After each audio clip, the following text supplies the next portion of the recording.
First base line போட்டுக்கலாம்.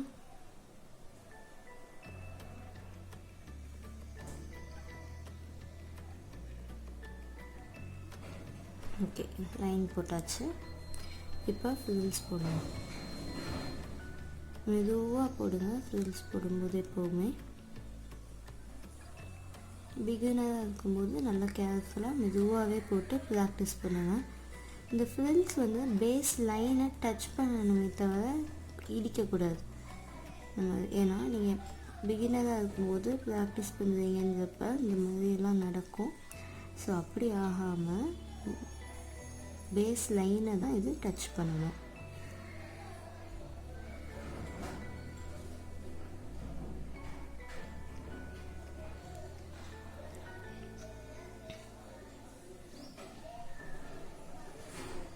பார்த்தீங்களா?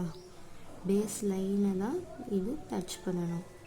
அப்புறம் உங்களுக்கு போக போக ஸ்பீடு வந்து அதுவாகவே நீங்கள் ப்ராக்டிஸ் பண்ண பண்ண ஸ்பீட் வந்துடும். இந்த ஃப்ரில்ஸ் நீங்கள் ப்ராக்டிஸ் பண்ணுறப்ப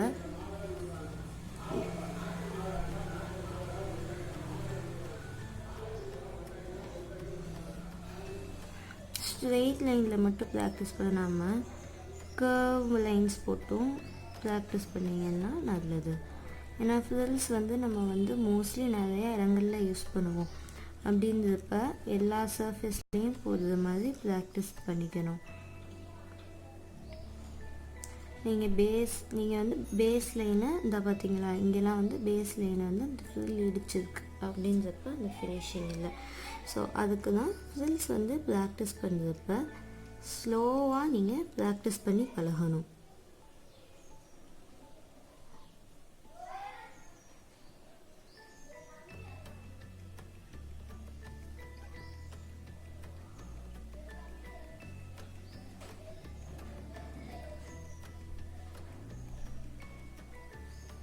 ஓகேவா? ஃப்ரில்லுங்கிறது ஒன்றுமே இல்லை, யூ. சரியா? இந்த யூ ஷேப்பை தான் ஃப்ரில்லுன்றோம். ஸோ இந்த ஃப்ரில்ஸ் வந்து நம்ம மேலே ஸ்டாப் பண்ணும்போது இப்படி இருக்கும். ஸோ நீங்கள் ஸ்டார்டிங்லேயே உங்களுக்கு இதாக இருக்கும். பட் திரும்ப திரும்ப ஓவர்லேப் ஆகுறதுனால இந்த இடம் மட்டும் குண்டாக இருக்கும்.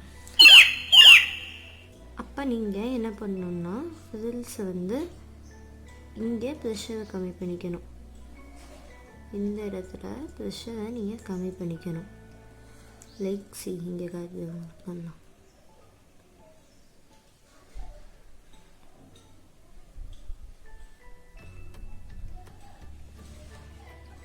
ஒன்று இந்த ஸ்டார்டிங்கில் ப்ரெஷரை கம்மி பண்ணணும். இல்லைன்னா நீங்கள் இந்த ஃப்ரில்லை எண்ட் பண்ணும்போது ப்ரெஷரை கம்மி பண்ணணும்.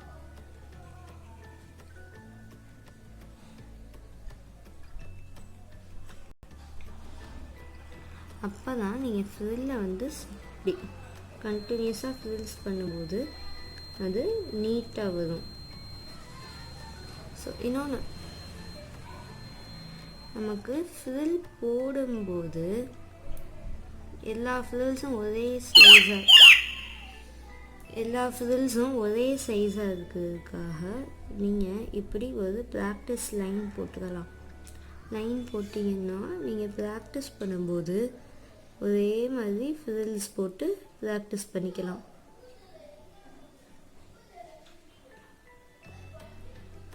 ஸ்லோவாக ப்ராக்டிஸ் பண்ணுங்கள். நீங்கள் இதை ஓயாமல் டெய்லி விடாமல் ப்ராக்டிஸ் பண்ணிக்கிட்டே இருக்கணும். இந்த லைன்ஸு, ஃப்ரில்ஸு இது எல்லாத்தையும் நீங்கள் அப்படி ப்ராக்டிஸ் பண்ணும்போது உங்களுக்கு ஆட்டோமேட்டிக்காக ஸ்பீடும் இன்க்ரீஸ் ஆகிடும். இந்த சைஸும் உங்களுக்கு நல்லா வந்துடும்.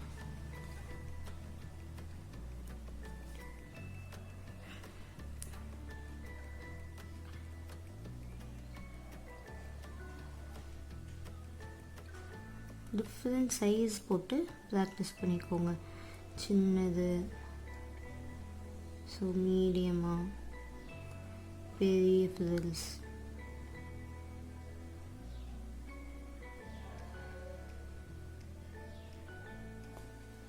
ஓகே, இப்போ ஃப்ரில்லை வந்து கொஞ்சம் வைடராக போடணும். ஓகே, இப்படி வைடராகவும் போட்டு ப்ராக்டிஸ் பண்ணிக்கோங்க. சின்னதாக வைடாக. சரியா?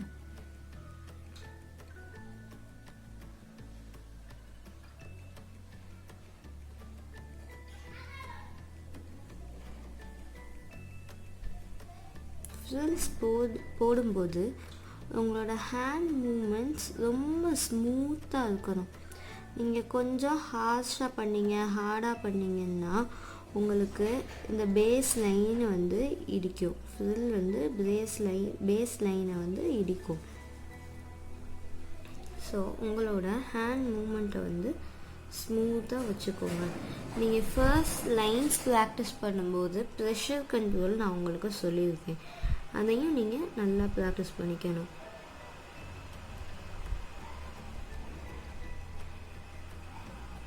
முதல் ஸ்ட்ரெயிட் லைன்லேயே ஃப்ரில்ஸ் போட்டு பழகுங்க. கர்வ்ஸ் போடும்போது இந்த கர்வில் கொடுக்கும்போது நீங்கள் வந்து அட்ஜஸ்ட் பண்ணி கொடுங்க. ஸோ ஃபர்ஸ்ட் வந்து நீங்கள் இந்த லைன்ஸ் போட்டே ப்ராக்டிஸ் பண்ணுங்கள். அப்போ தான் உங்களுக்கு ஈஸியாக இருக்கும்.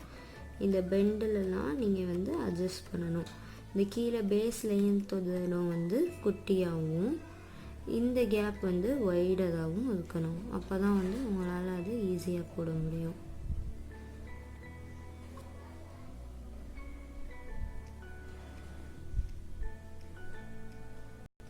நான் உங்களுக்கு பெருசாக ஒரு இது போட்டுக்கிறேன்.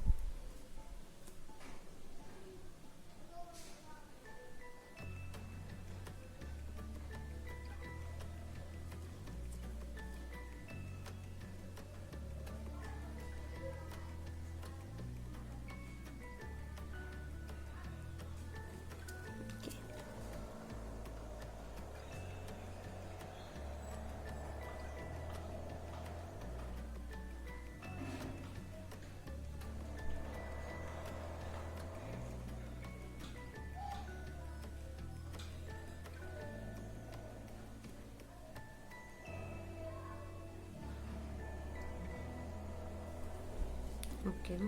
இப்படி நீங்கள் ப்ராக்டிஸ் பண்ணிக்கோங்க. அதுக்கடுத்து தேவைப்பட்டால் பேஸ் லைனை போல்டாக கொடுத்துக்கோங்க.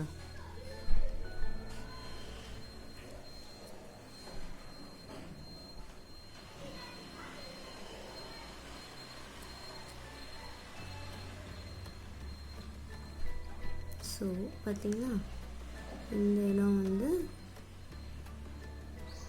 வைடராகவும் இந்த இடம் வந்து கம்மியாகவும் இருக்குது. இந்த மாதிரி சின்ன சின்ன டெக்னிக்ஸில் தான் நீங்கள் மெஹந்தி போடுறது நீட்டாக தெரியும். ஸோ இதெல்லாமே வந்து நீங்கள் ப்ராக்டிஸ் பண்ண மட்டும்தான் உங்களுக்கு வரும்.